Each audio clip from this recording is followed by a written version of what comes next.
ahora vamos a tratar un tema bastante importante. Mucha atención a todos en casa porque definitivamente siempre hay alguien en la familia que está buscando trabajo. Atención con la entrevista que viene porque va a saber usted qué errores frecuentes se cometen usualmente al buscar trabajo y cómo responder también las preguntas que muchas veces nos hacen las empresas a las cuales nos presentamos. Para ello ya estamos en los estudios con la profesora Rocío Ames, que es experta precisamente en este tema. Bienvenida a En Contacto, y es un tema que todos quieren saber, ¿no? Porque siempre cuando uno se presenta a una empresa comete ciertos tipos de errores. ¿Cuáles son los principales? Buenas tardes, en principio, gracias. Efectivamente, cuando las personas están en búsqueda laboral, obvian ciertos pasos que luego les juegan en contra, ¿no? Primero, y el más importante es tener al día tu CV y tu CV social, porque hoy en día se indexa. No hay reclutador, headhunter o empresa que no haga una búsqueda de tu perfil a través de las redes sociales, ¿no? Y ahí en el CV hay que organizarlo de tal forma que sea muy fácil la lectura. Tiene que aparecer tu experiencia laboral en principio, donde se resalten los talentos y las habilidades y competencias que tú tienes para desarrollar el puesto al cual postulas. Entonces, primero hay que identificar a qué posición estoy postulando. Segundo, cómo está el mercado en el cual yo me estoy desenvolviendo, porque es importante evaluar las tendencias. Hoy día la edad laboral se está alargando. Ya se está hablando de que probablemente la expectativa de vida va a ser más de los 90, con lo cual la gente va a trabajar hasta los 70, que serán los nuevos 40. Entonces, ¿qué tipo de competencias has desarrollado? La tendencia del mercado es muy importante para la búsqueda, porque va a marcar el tiempo en el que probablemente te vas a demorar para encontrar una nueva posición laboral. Ahora, hablando un poquito del currículum, que es lo principal y el primer contacto que prácticamente tiene, ¿no?, la persona con la empresa a la que está postulando. Muchas veces antes se veía que llegaban con el currículum bastante grande y mientras más hojas tenías, más experiencia, decías, ya me van a seleccionar. ¿Esto, tener más contenido, aún sigue siendo un punto positivo o ya no? Yo diría que es todo lo contrario y juega en contra. Los reclutadores hoy en día evalúan muchísimos currículums y disponen de muy poco tiempo para poder preseleccionar a los candidatos para posteriormente convocarlos a una entrevista.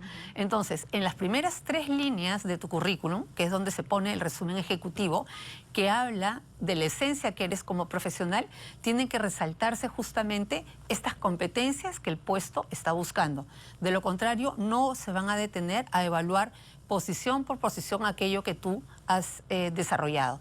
Cuando hablamos de la experiencia laboral en el mismo currículum, concretamente tenemos que mencionar los logros. ¿Cuál es ese logro y en porcentaje con el cual tú has ayudado a que la empresa logre objetivos, a que la empresa se consolide, el área, el producto, aquello que tú hayas manejado? También es importante, ya no se usa, por ejemplo, colocar referencias. Importante que las referencias estén en tu LinkedIn, porque lo van a validar.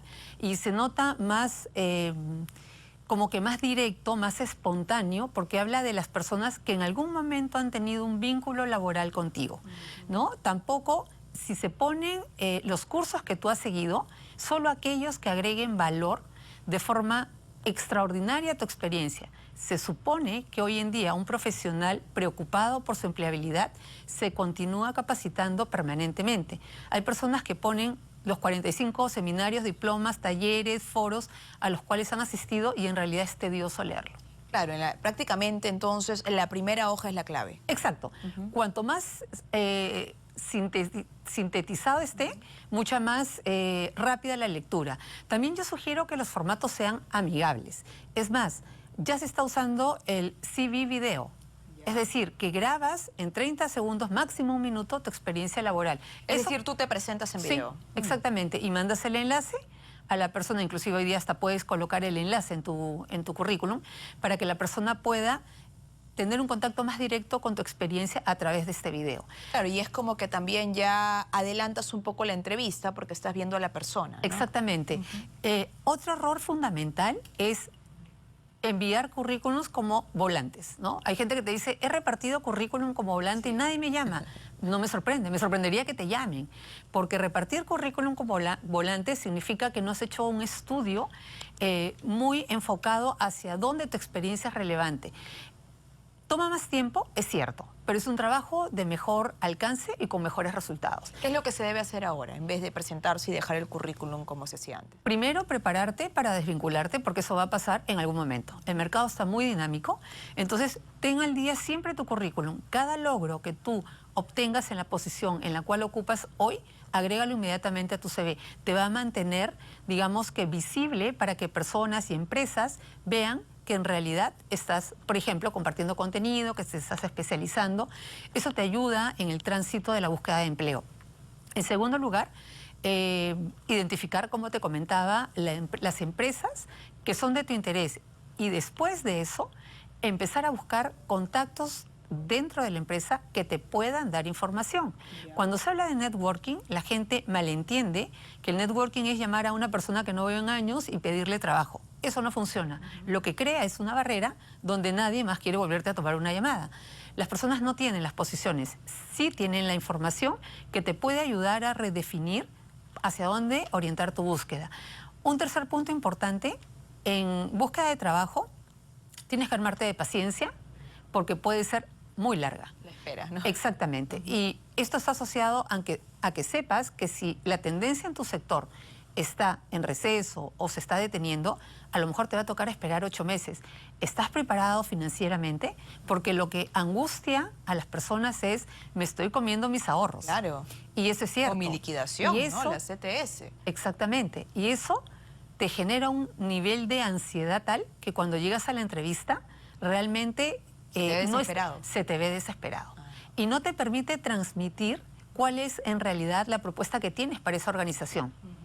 El cuarto elemento importante, cuando vas a una entrevista, tienes que conocer a la empresa a la cual postulas hasta más que los propios directivos de la empresa. Hoy hay información en las redes. En Internet, exactamente. Ahora, hay preguntas que siempre te hacen en una entrevista y que se repiten usualmente, ¿no? A otros trabajos que postules, como por ejemplo, ¿cuál es tu FODA? ¿Cuál fue tu último trabajo? E incluso se fijan en que, ¿por qué duraste tan poco en un trabajo? ¿Cuáles deberían ser las respuestas o qué errores se cometen ahí? Cuando me preguntan, por ejemplo, por qué duré poco tiempo en una organización, en realidad debo ser lo más claro, pero también articulado en la respuesta. Tengo que poder hilvanar una respuesta que permita transmitir que de pronto mis expectativas profesionales no estaban alineadas con la oferta que yo tuve. Porque existen muchísimos factores. Uno de ellos puede ser la cultura organizacional, a la cual yo no me adapto. La otra puede ser que en realidad, y aquí yo quisiera recomendarle a las personas que están en búsqueda de empleo, que se detengan en pensar si es la mejor opción para que no se produzca lo que tú mencionas. Porque a veces tomo la opción porque estoy desesperado y no duro ni 3 meses. No he aportado absolutamente nada a la organización. Yo apuesto por las respuestas claras, transparentes y directas porque hay demasiada información en el mercado acerca de nosotros mismos también y nuestro entrevistador o futuro empleador puede encontrar y validar si estamos o no diciendo la verdad. Entonces, claro, porque ahora hay que tener en cuenta también que la sociedad ha ido cambiando, las redes sociales prácticamente te cuentan todo de la persona, y es decir, cuando ya nos sentamos a una entrevista, ya el entrevistador en este caso sabe un perfil de uno, ¿no? Exacto. Ya tiene información. Yo diría que no hay pregunta o respuesta mala o incorrecta. Lo que sucede es que debo tener el argumento que refuerce esa respuesta. Si estuve poco tiempo en la organización, tengo que tener una razón, porque esa razón motivó mi salida. Entonces, si fue una falta de compatibilidad de caracteres, es válido. No es que esté dando una respuesta mala. No es una mala respuesta, pero debo tener claro por qué salí, por qué tomé la decisión. En algunas organizaciones te preguntan, y esto es algo que, si bien es cotidiano, pocas personas tienen la respuesta correcta, con firmeza y con claridad.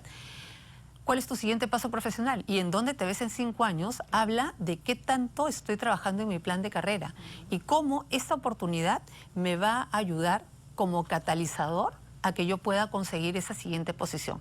Entonces, cuando hay poca estructura, conocimiento de mí mismo, genera dudas.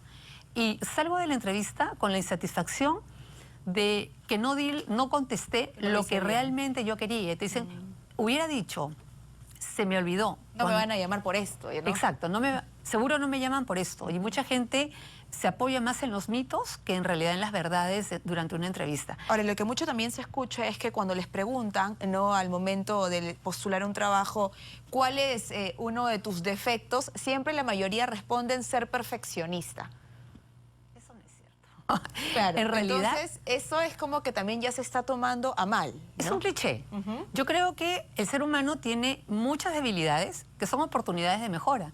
Y yo creo que conocernos implica, por ejemplo, para un profesional hoy en día, decir que una debilidad es no dominar el idioma inglés. O sea, esa es una debilidad fundamental, ¿no? No importa en qué posición estés, en qué momento de tu carrera estés, si hablas de ser un profesional internacional que tenga oportunidades globales, tienes que hablar inglés.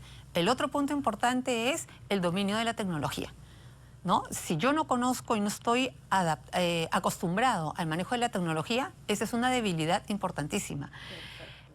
Otro punto importante es no trabajar en un plan de contingencia, ¿no? Entonces, debilidades, a lo mejor soy impuntual, bueno, trabaje en eso porque es fundamental y habla mucho de uno mismo, ¿no? Bien, profesora, muchísimas gracias. Me encantaría seguir conversando con usted porque los consejos están bastante claves, pero ya lo saben entonces, hemos hablado, hemos dado bastantes recomendaciones, ya saben qué errores no cometer, más aún que estamos en una sociedad que se basa bastante también en las redes sociales y es a través de estas plataformas que se consigue información también de los postulantes. Muchísimas gracias por su participación aquí en Contacto y de esta manera cerramos el bloque SAN.